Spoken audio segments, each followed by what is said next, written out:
Good morning. We are into a new book, Ezra, and originally in the Hebrew Bible, Ezra and Nehemiah are actually one book, and I didn't know that until when I was doing my studies here this morning. But Ezra is, I think, one of the kind of bridging books going into the different texts that are out there, but Ezra just opened my mind to. I guess what really stood out is looking at it is God's a God of who's interested more in restoring than he is punishment and tearing down, because he could have just kind of wrote off everybody after all these things that have gone on in the Old Testament already, in their lives, leaving Israel and different things. But the book of Ezra, it takes it. It's showing us coming off of the captivity in Babylon and in Nebuchadnezzar and starting a new chapter, so to speak.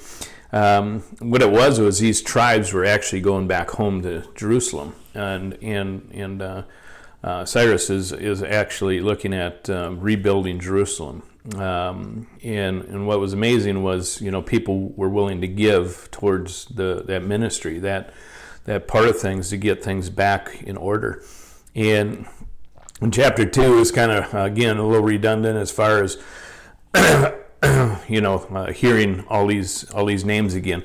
But the important part of this was these were all the tribes that were reuniting, getting back together under one roof again in the area of Jerusalem. So again, don't get wrapped up in the names all that much, but look at some commentary that was written about the era and the things that were going on, because supposedly Ezra is the author, but it says that it really doesn't know.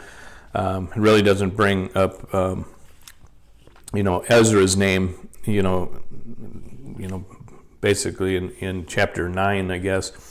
But it's kind of written in the third person, and then it goes to the first person in chapter 9. But irregardless of who wrote it, but to me, again, this is just a God of restoration. He's a God of compassion and grace and mercy, and he pulls us out of those times of captivity, if not physical, spiritual, and he restores us, and he gets us back on track, and we see that time and time again, that rising people out of the dirt, so to speak, and sending them on their way. And the one thing that always comes up is, go and sin no more.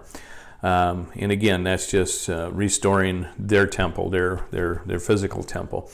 And just like what we're seeing with Ezra, and Cyrus going back into Jerusalem to restore and rebuild the temple in Jerusalem.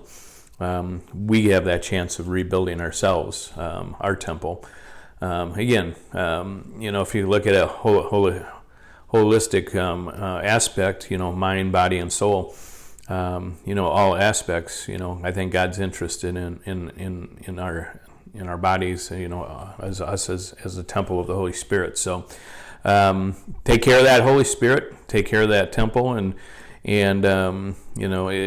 have really a short reading today, so take some time and look it up. Google it, look up some commentaries. Insight was a good one. Insight.org, and it talks about a lot of historical books and different things as far as those kind of areas of our life, and that's Chuck Swindoll, and again, he's one of the trusted authors and people out there. So this week I just pray that you have a great week, and and just keep reading, keep pushing through, and I will see you in the morning.